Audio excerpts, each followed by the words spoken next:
Welcome everyone, we are back at Fantasy HQ by very unpopular demand. This is Red, this is Mitch, I am Alex, and we are the NRL Fantasy Gurus.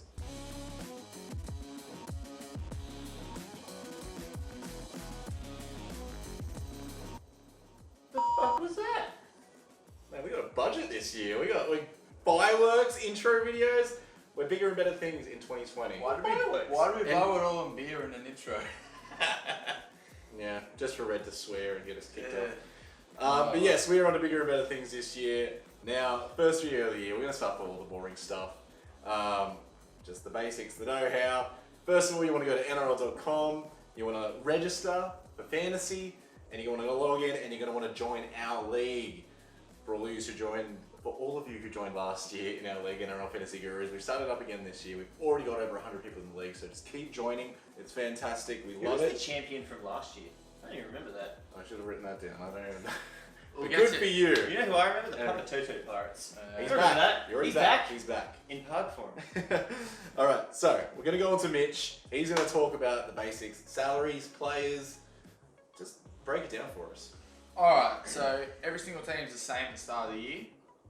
You've got 21 players squad you have to fill. You've got $9.8 million to start with. And obviously your cap changes during the year. Unless you're the Roosters, in which case you get 21 Yeah, million to start the year. and then you got a sombrero, that's Fair fine. enough, of course. Yeah. So obviously you got 9.8. We'll brush on break-evens and players gaining and losing money during this video, but obviously your cap can end up growing and decreasing, up and down. So each week you're going to have 17 scoring players, 13 starters, 4 scoring interchange and 4 emergencies. It's actually important how you rank your emergencies as well. Very important. Because if you have an injury, and you're like, oh, I want to use a guy who had a number 3, you had a guy at number 1 who got 2 points versus, a guy at number 3 who got 40, you'll be pretty disappointed. So rank those emergency players down the bottom. Guy at the top is the one you're going to get to play. So if you have to use them, that's the one you most want to use. In every single team, in your starting lineup, you can have 1 dummy half, 2 front rowers, 3 second row forwards, 2 halves, 2 centres, 3 wing fullbacks. That makes up your starting 13. Yeah. And of course in reserves, they can be any position. Yes. So a popular choice last year was to bring in as many hookers as you can because just like this year, so many value hookers. We'll get into that in other videos, but you can pick any position to fill those emergency and reserve spots. Just be aware of injuries and stuff, obviously. We're going to go over to Red. He's going to talk about the leagues this year. So, there's a couple of different kinds of leagues you can have. You can have an open league, a head-to-head league, and a draft league. Now, we had lots of questions last year when we did the same video, hashtag rinse and repeat, and we only did an open league so that we could have as many people in it. Oh, we have 220. I've got 250. Yeah, how about us? Mrs. and Mr. Popularity. So you can do the open like we did last year. You can have head-to-head, which we had a lot of questions about, and there's also the draft league. So for those who don't like the salary cap sort of deal, you can go into a draft league similar to if you've ever played NFL Fantasy, as the Super Bowl was on today. So head-to-head leagues, you've got 2 points for a win, 1 point for a draw, 0 points for a loss, and it pretty much works out the same as the regular season in the NRL. You get ranked, and then they have the finals. And if you want to do the finals, you dictate that at the start of the season when you're actually creating your league. So it's really important to be your league creator. If you want finals, let them know that that's what you want to do. And then you've also got the open league like we had, which you can have as many people as you want. There's no head-to-heads. It's just scoring as many points as you want. So that's what we're doing. NRL Fantasy Guru League. Look it up. We've actually put it on the Insta.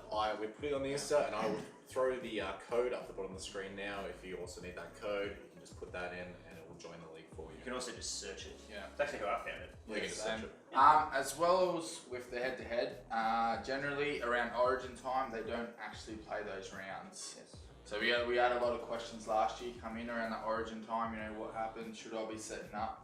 If you're mainly head-to-head focus, you just want bragging rights with your mates. You don't care about Origin. Don't try and set your team up for it because it's irrelevant. Perfect. So I'm going to talk about trades. Thank you for bringing up trades. So as of now, until the start of the season, unlimited trades.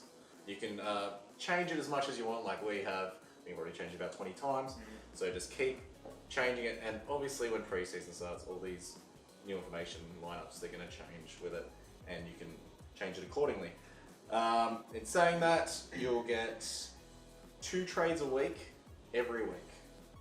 Now, 34 total over the season. Do not use 2 every week like I do and run out with 10 weeks to go. So just be careful with those trades. Try and save as many as you can for those bye weeks, important weeks like that. You'll get extra trades for bye rounds, which are round 12 and 16, just like last year. And also you'll get extra ones for round 15, so you can set up that round 16 one a lot easier than the round 12 one. So that will be just after State of Origin 2, I believe. Obviously with those trades, they will get locked in once that player plays. Otherwise, you can still sort of change them mid-game week if Either need player be. plays, the player you trade out or in. Yeah. So that's pretty much it for trades. Mitch, I'm going to throw it over to you. Probably the most important aspect of fantasy, captain choice. Yes, captain choice is vital, and it can really make or break your week. Like we've all been, I know a lot of people got hurt, particularly with Andrew Fafita last year. He got injured in about the 5th minute of the game, went off with like 5 points. I personally believe your captain should be the best player in your team, or the highest average. So like people like Payne Haas, Cameron McInnes, Damien Cook, Cameron Smith, they're always favourites when it comes to your captaincy. And I actually firmly believe your captain's just a set and forget. Set him there, unless he's injured or suspended, you just don't change it. Consistency is key with captaincy. Yeah, you kind of want to be aiming. I like to get around that 60 mark every week. If my captain's hitting around that 60 mark, I'm happy. Another thing to consider as well, if you're captain and vice captain, from the first lockout of the week. So generally, when the games go live, there's always a small period of lockout. But from the first one of the week, your captain and vice captain's locked in all week. So generally, Thursday, 7:50, 8 o'clock-ish, locked in. Yeah, so make sure you like the captain you choose because you're stuck with it for that week. It's not like trades. Once you pick, it's done. Yeah. You stick. You stick. Providing they play the game. So if they're in the 17 that run out to play that game, or play their game of the week, that even if they're at 1-0 -4, that's what you get. Absolutely. Alright, we'll move over to Red for the most complicated part. We don't like explaining it, so we just palm it off to him so he can explain it because I think he explains it the best. Break evens. Yeah, so apparently I did it okay last year. Oh, Alex pressure. reviewed our video the same as this from last year and said it was absolute trash. It And was. then it's That's given why we me- have to do this Given again. me the awesome break evens topic, which takes an hour to explain, but I'll do my best to condense it as best as possible. So break evens. Your player will either make or lose money based on the amount of points they get versus the amount of money that they're actually worth from week 1. Now after that, it'll be based on every 3 and 5 week period. Now it's actually very confusing. So the NRL Fantasy app, you can pay for the coach and it will tell you what their break evens are going to be. We also use a website called footystatistics.com, which also has the Save break it. evens in there. Now use that website as best you can. But again, so it's your current price of your player versus their average and then how many points they score. And then it's based from the 3 and 5 week period before that. So if they haven't had a 3 or 5 week period from the start of the season, then it's based on their average overall, and then it goes into a 3 and 5 week period. Now there is some crazy formula NRL Fantasy is dictated, which no one knows how it works, and we kind of just forget about that. So best examples we're going to give you. We're going to give you a high and a low guy. So for example, Payne Haas, the most expensive man in NRL Fantasy at $999,000, almost worth $1 million. Was the cheapest player on par with all rookies last year. Yeah, I was a big fan of him. Yeah. I don't know if there's a... I don't Repeat think you're what's that? saying anything No, about it. but- nothing at all. Never heard of him. No, never heard of him. Any hoozles. So if Payne Haas was to average 50 over the first 3 weeks, starting at 999k, he would actually lose 23,000 the first week, 37,000 the next week, and 43,000 the following week, bringing him down $103,000 over 3 weeks. Even though he scored 50 points, that's still not where his break-even needs to be based on his price. Now another example of that, Jerome Luai, who's actually owned by 41% of people at this current time. So everybody's jumping on the Luai bandwagon. If he averages 35, and that's a pretty generous score considering what Nathan Cleary is going to be doing for that team. If he gets 35 for the first 3 weeks, he will make 22,000, make another 35, and then another 41 on top, clearing him a total boost of 96,000. So that's how your break-evens kind of affect your player. Because he's very low to begin with, he's going to make a lot of money even scoring low. Yeah. And so those are guys you want from the start. And that's what we were talking about earlier of the salary cap. That's how your salary cap increases and decreases. on your break evens. So pretty much the key to early season is you bring in those guys with the low break evens, and they will make you money, and then eventually you trade those guys out and bring in a fantasy gun and keeper. This is where it's vital to find those early season cash cows, because the cash cows generally, if they've never played a game of NRL, their break even's 14. So if they're hitting 50, the next week their break even will be in the minus. So what's cash cows, you ask? Thank you for asking, Mitch. Cash cows, great segue, still the king of segues, are essentially those cheap players you get at the start of the year that you know will make money.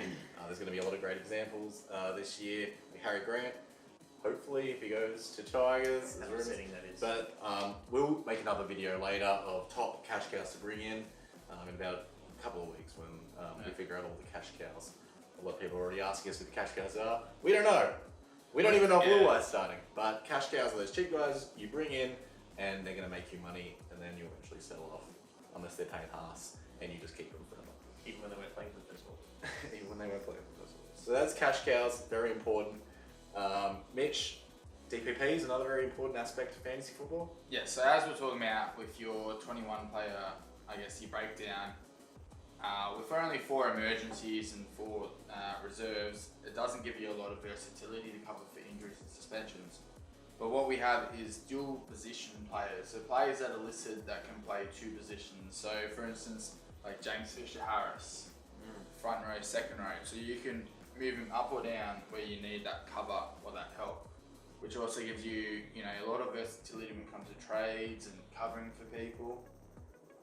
Also during the season they're going to do updates as well, so I think it's 5 games you have to play to become eligible in that position. So sometimes they'll be listed, they might be listed right now in positions they won't actually be playing, but if they keep playing that position, the app will eventually update it and change their positions for you. So that's round 7, 13 and 19. They'll do a big rollout of updates for players who have played enough games in those positions to qualify to be DPPs. There's also interesting ones out there at the moment. So the talk is from Tiger Town that Moses Mumbai will be starting hooker, but he's actually not listed as a hooker. He's a DPP as a centre and a wing fullback. So if he does start there, I know hookers and locks are my favourite positions to have in the field, so he'll definitely be in my team. And just with your DPPs, you can only be 2 positions. You can't go, if you have wing, fullback and centre as Moses Mbai, you can't be a hooker as well. You can only be max of 2 positions. Keep that in mind. It's very important, make sure you try and, I haven't seen too many great options of DPPs this year, but they do become very important. Red, rankings, leaderboards, how do they all work? So rankings and leaderboards, for example, players and how their rankings are going to work and how their scores are going to work. They'll get a score as the match goes on. If you keep looking on the NRL app, it'll update. NRL Fantasy app also updates. And those players will have a score come to the end of the game. After about an hour or 2 after the game, they get a revised score based on anything that they may have missed. So if they missed a tackle bust or something like that you think they deserved, they'll do a recount after that, and then possibly again the next day as well. It's just to make sure the scores are as accurate as possible, and they pretty much just do it based off the statistics of the game. Now, when it comes to rankings and leaderboards, that's all going to be updated at the end of the week. So you're not going to have you slowly rising up through the ranks of your different leagues and your head-to-heads. You'll get a live score, but you won't actually get a live ranking update. So you have to wait till the end of the game week. So if the last game is on Sunday night, you won't get one until Monday. Pretty basic stuff. And in saying that, points, I'll just throw up a little thing down here. Probably cover red space like I always do. With points this year, tries 8, tackle bust 3, all that stuff. If you're not sure of how points work. So here, and here is all your points. And here. Alright, so that pretty much breaks everything down. We do need to point out, I should have pointed out this at the start of the video, unless you're patient enough to wait all this through. We're going a bit more reduced schedule this year, we're a lot busier with different shifts at work, and so we're not going to be doing as many videos as last year, probably not on a weekly basis. Actually, definitely not on a weekly basis. So maybe every 3 weeks we release a video, maybe every 4. So, but we'll keep you updated. Obviously, our Instagram's on the overread again. And we'll keep you updated on Instagram how to do that. You can of course ask me questions. I'll be the lead guy on Instagram this year. So if you're asking questions, I'm probably responding. So. Ask questions. It was mostly Mitch last year. He gave good advice, so hopefully I can keep up the good work this year and give you some good advice. But I've burned people before, so don't trust me completely. Including Brady Burns. And Jack Bird. Yeah. Obviously, Same try week. not to just ask me to tell you who to pick. To your own discretion, it's your team. I don't want to tell you who to pick. I'll give you a vague rundown of options, but I don't want to make your team. Anyway, I'm a lot of hands right now. I'm getting back in the groove of videos. Anyway, I'd like to thank my friend Will Hurt for making the video. It's in the the description section if you need him to do anything for you. But he made that awesome intro video, which we spent all the NRL Fantasy Guru League prize money on. So there is no prize for our league. So, And there's beers as well. yeah, thank you guys for that. We're still working on that sponsorship, so if you know a guy. Yeah, we're still waiting. Yeah. Right now we're just drinking the virus. And of course, just to finish off, Mitch, what can they do? As always, like, subscribe, comment. We love the feedback, guys. And we'll see you next time. Can't wait. Thank you. Subscribe.